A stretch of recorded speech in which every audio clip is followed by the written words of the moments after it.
Corona virus की vaccine ढूंढने के लिए वैज्ञानिक जोरों से अपने शोध में लगे हैं। करीब 5 महीने हो चुके हैं, लेकिन शोध अब भी जारी है। कोरोना वायरस की वजह से आज दुनिया में करीब 21 लाख लोग संक्रमित हैं, जबकि करीब 1.5 लाख लोगों की मौत हो चुकी है। पिछले साल दिसंबर में ये चाइना के वुहान शहर में फैला। उसके बाद से अब तक के दुनिया के 210 देशों में फैल चुका है। वैक्सीन तो बन चुकी है, लेकिन ट्रायल का लंबा दौर चल रहा है। डॉक्टर्स अल्टरनेट तरीकों से इलाज कर रहे हैं, लेकिन पूरी दुनिया हैरान परेशान है कि आखिर इसका पुख्ता तोड़ कब तक सामने आ पाएगा। तो दोस्तों, उम्मीद की जा रही है कि अगले 6 महीने के भीतर वैक्सीन मिल जाएगी। लेकिन इसके साथ ही वैज्ञानिकों ने एक बड़ी खबर भी दुनिया को दी है कि सुपर कंप्यूटर्स के इस्तेमाल से वैक्सीन पर काम बहुत जल्द पूरा हो जाएगा। साथ ही आने वाले वक्त में वो अनजान बीमारियों का इलाज या उनकी वैक्सीन बहुत जल्द खोज लेंगे। सुपर कंप्यूटर से क्या कर रहे हैं वैज्ञानिक? कोरोना का इलाज खोजने की हर संभव कोशिश की जा रही है, लेकिन फिलहाल कामयाबी हाथ लगती नहीं दिख रही है।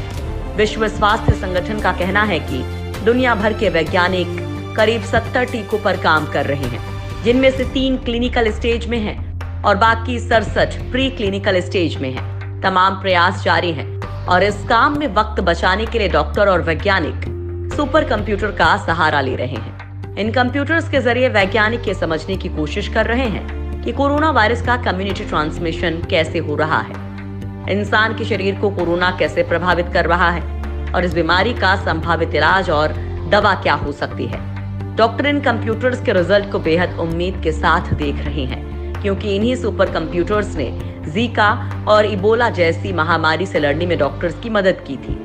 एक आम कंप्यूटर के मुकाबले सुपर कंप्यूटर महीनों का काम सेकंड्स में कर देते हैं। इसके अलावा डॉक्टर अपने हाथ से जिस रिसर्च को करने में 1 साल लगा देते हैं, उसे एक कंप्यूटर मिनट्स में कर देते हैं, क्योंकि इनकी प्रोसेसिंग पावर बहुत ज्यादा होती है।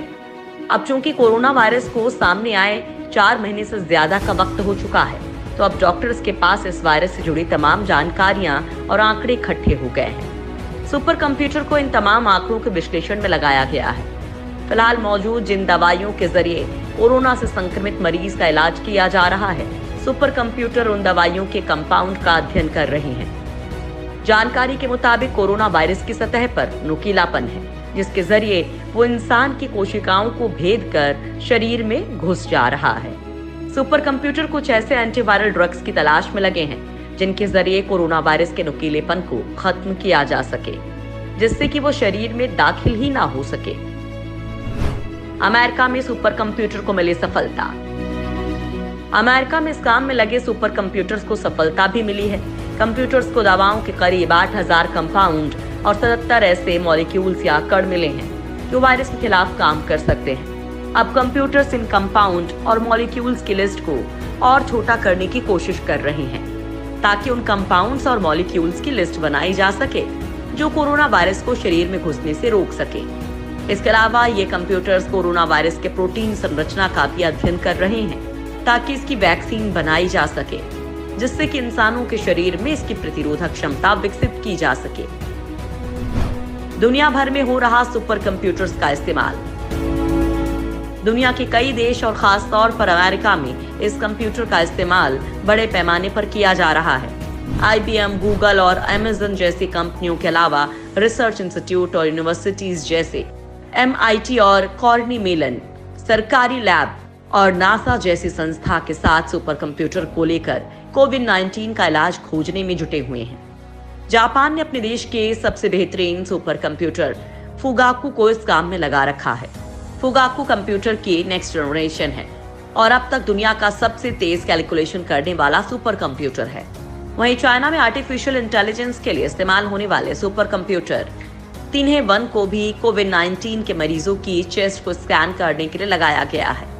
भारत में centre for development of advance computing, national institute of virology, IIT, Indian institute of science education and research, council of scientific and industrial research और डिपार्टमेंट ऑफ बायोटेक्नोलॉजी के साथ मिलकर कोरोना का इलाज खोजने में जुटे हैं। IIT दिल्ली ने कोविड-19 पर रिसर्च के लिए सुपर कंप्यूटर उपलब्ध कराने का फैसला किया है। इसमें सरकारी और निजी शैक्षणिक संस्थानों के साथ साथ निजी कंपनियां भी शामिल होंगी। जो IIT दिल्ली के सुपर कंप्यूटर का उपयोग करके कोरोना वायरस पर रिसर्च कर सकेंगे।